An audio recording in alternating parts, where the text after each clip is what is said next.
Easy লার্নিংয়ে আপনাদের স্বাগত। আজ আমরা গণতন্ত্র নিয়ে কথা বলবো। আচ্ছা, গণতন্ত্র জিনিসটা আসলে কি? এটা ঠিকভাবে বুঝতে হলে চলুন এমন একটা দেশের গল্প শোনা যাক যারা প্রায় ধ্বংসের মুখ থেকে ফিরে এসে নিজেদের জন্য একটা গণতান্ত্রিক দেশ তৈরি করেছিল।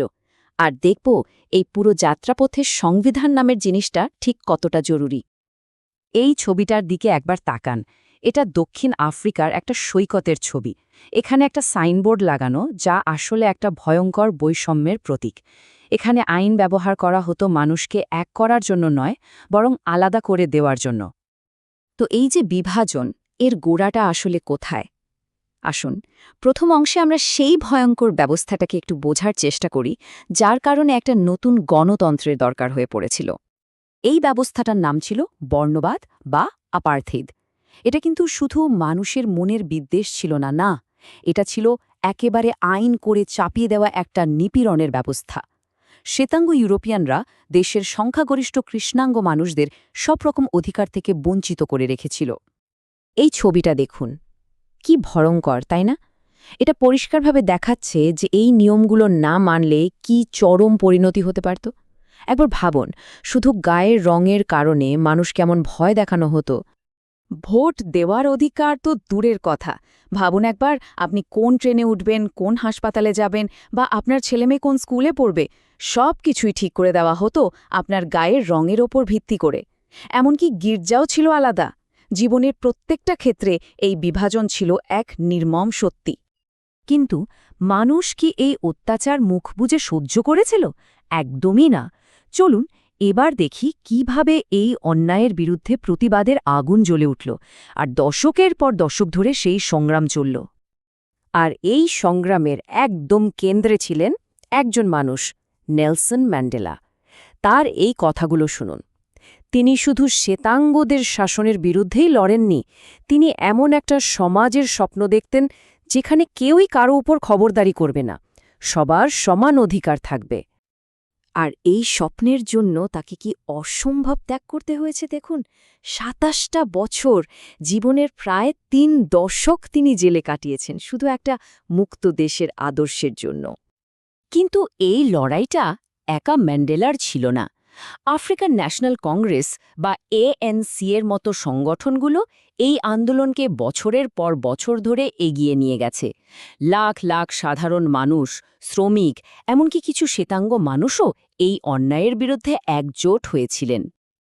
তো এত লড়াই, এত ত্যাগের পর কি হলো? কিভাবে দুই শত্রুপক্ষ এক টেবিলে বসল? গল্পের সবচেয়ে গুরুত্বপূর্ণ অংশ এটাই। এই টাইম লাইনটা দেখলে পুরো ব্যাপারটা পরিষ্কার হয়ে যাবে। দেখুন, ১৯৫০-এর দশকে শুরু হওয়ার লড়াইটা ফল পেতে পেতে ১৯৯৪ সাল লেগে গেল। মানে পরিবর্তনটা কিন্তু রাতারাতি আসেনি, এর পেছনে ছিল প্রজন্মের পর প্রজন্মের সংগ্রাম। ব্যাপারটা কিন্তু সহজ ছিল না।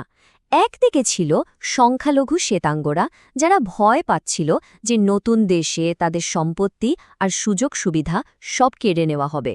আর অন্যদিকে ছিল সংখ্যাগরিষ্ঠ কৃষ্ণাঙ্গরা, যারা তাদের ন্যায্য সামাজিক আর অর্থনৈতিক অধিকার ফিরে পেতে চেয়েছিল।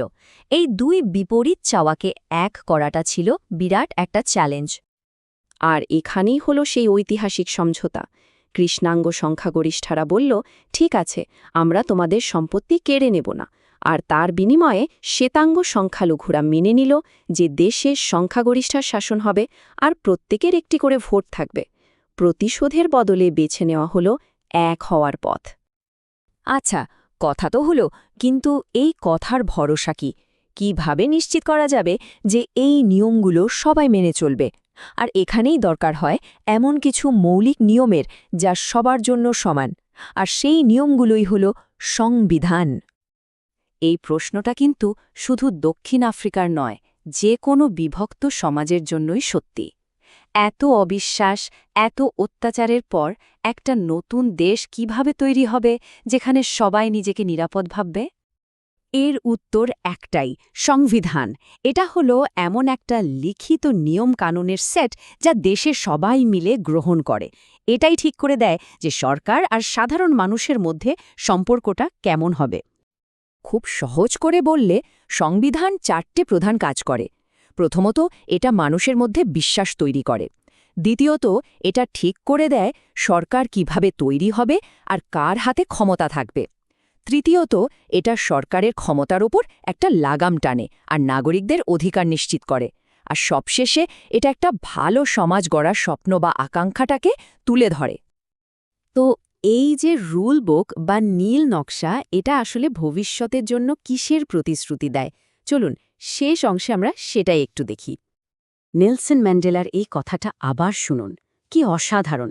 তিনি বলছেন, সংবিধান হলো একটা পবিত্র চুক্তি, একটা প্রমিসটা হলো অতীতে যে ভয়ঙ্কর অন্যায় হয়েছে তার পুনরাবৃত্তি আর কখনো হতে দেওয়া হবে না, আর এটা দেশকে বদলে দেওয়ার একটা সনদ। আর দেখুন, এই ব্যাপারটা শুধু দক্ষিণ আফ্রিকার নয়, আমাদের দেশ ভারতের কথাই ভাবুন। দেশভাগের মতো এক কঠিন পরিস্থিতিতে স্বাধীনতা সংগ্রামের সময় তৈরি হওয়া বোঝাপড়ার উপর ভিত্তি করেই কিন্তু আমাদের সংবিধানও লেখা হয়েছিল। তার মানে পরিস্থিতি যাই হোক, একটা স্থিতিশীল গণতন্ত্রের জন্য কিছু সাধারণ নিয়মের ওপর একমত হওয়াটা খুব জরুরি। শেষ পর্যন্ত প্রশ্নটা এখানেই এসে দাঁড়ায়। সংবিধান তো একটা দেশের নিজের কাছে করা একটা প্রমিস, কিন্তু প্রশ্ন হল, এই প্রমিসটা রক্ষা করার দায়িত্বটা কার? আসলে এই দায়িত্বটা দেশের প্রত্যেক নাগরিকের। আজ আমাদের সাথে গণতন্ত্রের এই গুরুত্বপূর্ণ আলোচনায় থাকার জন্য ধন্যবাদ। আরও জানতে আমাদের চ্যানেল ইজি লার্নিং সাবস্ক্রাইব করুন।